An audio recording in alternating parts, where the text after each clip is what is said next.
We have a very important episode today to talk about pain. Today, our expert is Barby Ingle, who is an author, healthcare expert, conference speaker, TV talk show guest, and politician. Thank you for inviting us into your life today. I developed a rare disease after an auto accident, and it took me 42 medical providers to get a proper diagnosis. Only 5% of rare diseases have a cure, and the rest of the time they're just treating symptoms.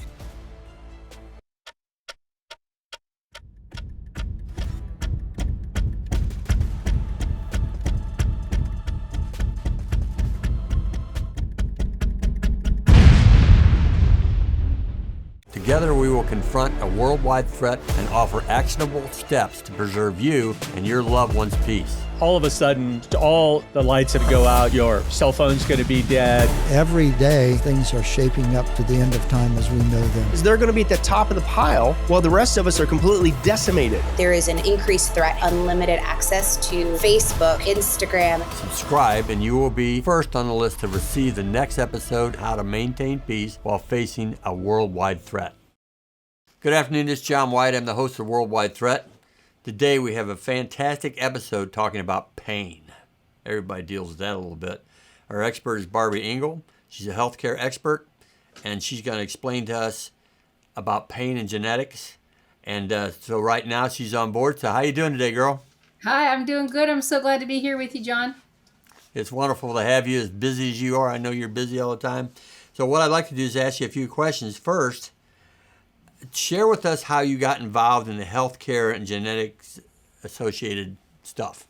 Just Yes. make it so I can understand it. I developed a rare disease after an auto accident. It took about 8 seconds for the auto accident. Went to the hospital. They told me everything would be good in a few days. I was going to be sore. I had whiplash.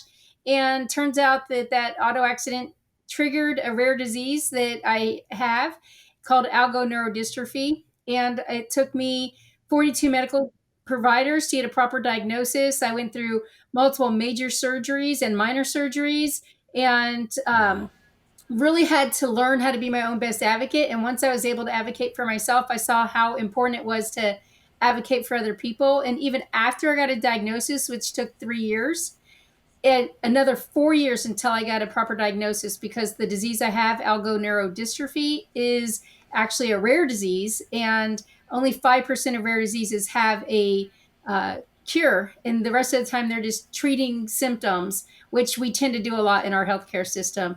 But learning how to navigate the healthcare system, it led me to advocate and to actually now I'm going into legislation, and I've been working on legislation since 2009, but I've actually written or co-written 7 bills, and 2 of them are already law. 2 of them will become laws this year, and I'll keep working until we get the system fixed.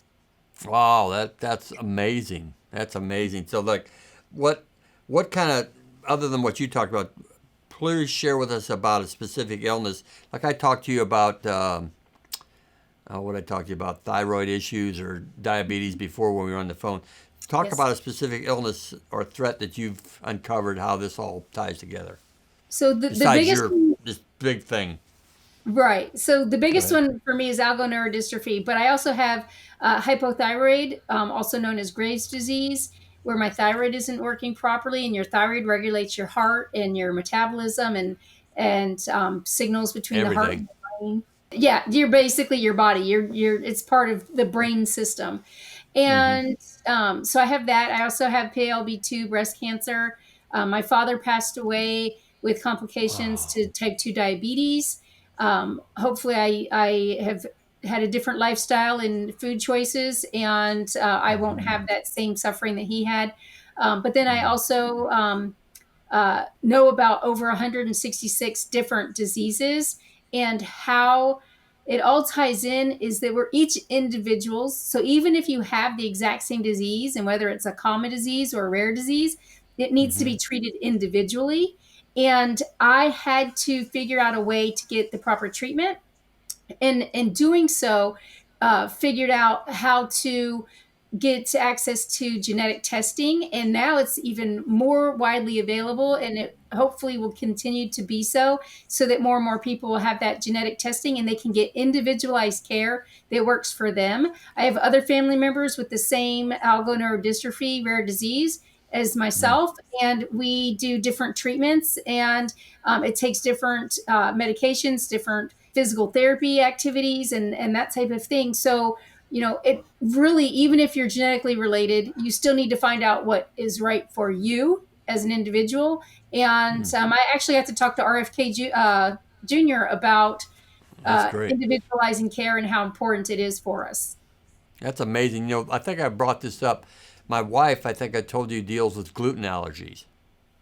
Remember we Yes, talked about I that? remember. Yeah. And she's with a functional doctor, but she was going to try to do this interview today, but she actually got a cold, believe it or not. So, I'm so because I sorry. really wanted to introduce her to you, but and we'll do that in the future. Yes. And on the gluten, and that's, I don't know how many people, but it's crazy how many people do deal with gluten allergies. I'm sure you're aware of that. And this genetic testing, have you found any that can really help people that deal with gluten?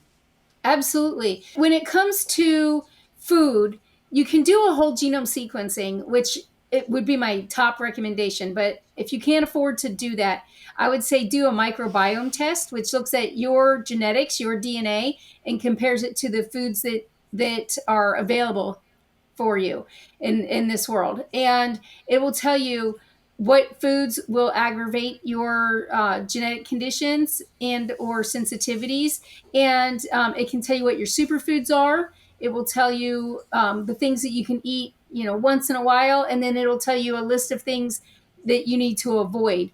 And taking that information, one of the things that makes it so powerful is that we can use that to improve our daily living, but it also Yeah. turns it from a subjective, when I eat wheat, my stomach hurts or my intestines aren't working properly, to something objective that the doctors can't argue with you. Other people, when you go to a restaurant and you're like, I have a gluten allergy, they can't argue with you about it and say, oh, you're just being a picky eater. You can actually show, hey, I actually have this sensitivity or allergy, and I need to absolutely have no contact with onions or gluten or tomatoes or whatever it is that you shouldn't be having. And having that test done, a microbiome test, can specifically tell you uh, what to eat, what not to eat. And if you get a whole genome sequencing test, that is one of the pieces of information looking at the whole you that you can fit into the puzzle. So where, as not understanding any of this, and I've been dealing with a woman for years that's had to deal with this. Where Okay. we go to a restaurant, and you know what it's like. So I, it's like we just came back from a trip, and we're in restaurants, and she's trying to communicate what she can eat and what she can't eat, and they kind of look at you like you're a little brain dead. And so where would you point people to go to get this kind of test? These So microbiome tests. if you want just a microbiome test, so just looking at your gut health, and I've gone through this test individually before whole genome sequencing was available. You can go to a company called Viome, Viome. I don't get paid by them. I'm not. Uh, I hope you do. um, uh, but I do. I have sent them a lot of customers because the detailed information was so helpful. I was getting kidney stones multiple times a year, and at some points, I was getting multiple kidney stones at the same time. And they say having a kidney stone is like having a baby, except for this one is Yeah. spiky and cuts you all the way out. Right. And changing what I ate based on my microbiome tests from Viome, I was able to slow down my kidney stones to about one a year. And some years I haven't had one, but there's been a few years where I have. But it slowed it way down, and I'm not having constant chronic kidney issues. I also, Wow. secondary to my algoneurodystrophy, I do have gastroparesis, so my stomach doesn't just not process food properly. Food will sit in there for days sometimes, and that can lead to molding and fungus growing and make chronic vomiting happen and make you really sick. Wow. So I really have to watch what I eat, what my body can process, and also let my body remind myself that my body takes longer to process food than the normal average person. You know, And my daughter, I've got a daughter who's 39, and she's had, since she's 16, something like 80 kidney stones. ooh, yes, microbiome testing. Yeah, I really appreciate that. That would be good news for her because it's crazy. It's how hard it is on her It to deal is. with all that. And she keeps Yep. going to doctors, and they kind of just scratch their head. They don't really know how to Yeah. stop that. And I That's actually had 9 colonoscopies and 8 endoscopies where they were wow. looking at everything and trying to figure it out. And I had one of the providers, I ended up firing him, a medical doctor. He said, everything's good. Just, you know, um, don't worry about You it. don't believe it's happening, right? He didn't believe. Yeah. And then I said, well, I know what I'm living with. I know what I'm going through. And you cannot tell me that nothing's wrong. And with that, I'm going to sit in your waiting room and tell you, write a letter to my primary care doctor saying that there's nothing wrong with me, because I know there's something wrong. And Mm. that's why I'm here. And he took 45 minutes and they wrote up a letter, and he gave me a sealed envelope and said, take this to your primary care doctor. And it was sealed. He Mm. didn't want me to see my own results. And I Wow. went to my car and I opened up the letter. I went to the car and I opened up the letter, and it had 8 diagnoses, including gastroparesis, as to why, intestinal ischemia. It was a list of things that were going wrong between my esophagus all the way through to my colon, of not getting Wow. proper blood flow, and how my stomach was emptying slow, which is gastroparesis, and it doesn't contract like a normal stomach does. And I knew something was wrong, but it made him look like a bad doctor because he didn't want me to know that he knew something was wrong also. So I fired him. I got a new doctor. He went in and he did biopsies and confirmed that my small nerve fibers are not firing properly, and it's causing issues throughout. Again, the microbiome testing helped me see what my body can process based on my genetics and what I individually need. It helped me redesign how I eat, whether I'm eating out or eating at home. People can call me picky eater, but I have proof now, and I and I am able to say, no, that's not something I can eat. My body can't process that. Well, it's hard for you to find a restaurant, isn't it? It is. People say, let's go out to dinner. And I'm like, okay, you pick a restaurant, and I go study not just what's on the menu, but I have to go and look in the ingredients. And then when I get there, I confirm, is this in there? Is celery in your soup? Things that Wow. would not affect a normal person, but they affect my body. You know, my wife's going to love you. I can tell you that already. I When I hope show so. her this tape, I hope I get to hook her up with you because she wrestles this alligator, not as harshly as you, but she wrestles this alligator that we're Yeah. talking about with eating. And so we just went on a trip and it was all about it. So tell me a little bit more about, which is amazing that you're actually working with RFK. Tell us a little bit about what that task is for you.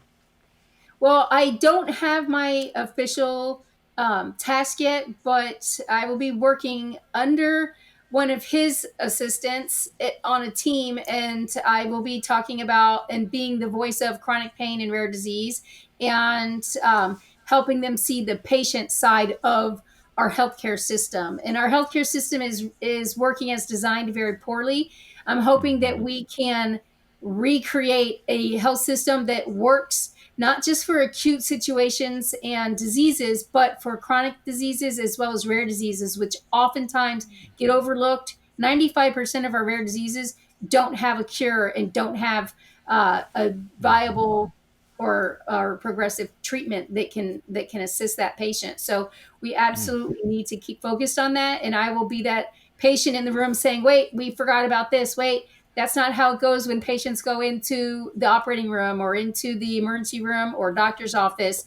This is what's actually happening out there. And then I will lean on my network of patients and caregivers and providers and industry leaders to make sure that I'm bringing as much information forward that can help redesign and rebuild the system. That's amazing that you're doing that because I know you're going to get a lot of pushback from probably some major organizations. However, welcome to life. Absolutely. I'm ready. Well, I okay. know I've had to walk out of a hospital before because they told me their hospital was too dirty to access my portacath. And if you tell me your hospital's too dirty, I have to believe that your hospital's too dirty to treat me. They shouldn't be putting an IV in anybody Yeah. if a portacath is too dirty. So, or their hospital's too dirty for a portacath. So, it absolutely needs to be addressed, and I'm ready to push back. And I am not afraid to walk away from negotiations for everybody to calm down and then come back together and say, okay, now let's really fix it. Well, that's great. Well, you're an exceptional woman. I Thank have you. one more question. Is Sure. basically, if you understand what we're all about, I created this idea called the worldwide threat. There's a history to it to show people that watch it what threats are, and then bring experts on board that can talk about solutions and also talk about how to give them peace. So my primary question with every guest is, you know what the threat is. We've just talked about these threats, even talking about your situation and the medical system, whatever else. I don't even have a clue all this stuff. But what would you say to my audience about having peace during this time? I would say hold on to hope. There's a great reason for it, and that's because there is help. We just have to reach out and seek it. You have to look below the surface, scratch, look down deeper. If you're looking at a clinical trial, see who participated. What do they have the same condition as you, or did they take a random sampling? Really dig down deep into the science of whatever health condition you are facing and see Mm. what's coming down the pipeline. There's a great reason for hope, and I have seen major improvements over the last 20 plus years living with a rare disease and chronic pain myself. So I know that we have a lot to do to fix it. It is being worked on, but you are part of the process. So step up and take control of your own individualized care. That's wonderful. You know, you said you fired a doctor. Well, I've done that myself. They Good. don't really. They kind of look at you funny when you do that. But one of the things, I'll just share this with you, and whether or not my producer edits it out, we don't know. But I had a knee replacement years ago, and I walked into the office and I met this doctor, and he looked like he just got out of high school, right? Yeah. And I said, I want to know what kind of grades you get in college before you start working on me, pal.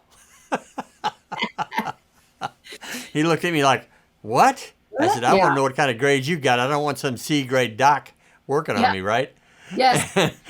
And he was good. He handled it well. He says, I do about 40 of these a week and about 20 of these a week and about 10 of these a week. I said, oh, I guess you'd be okay then.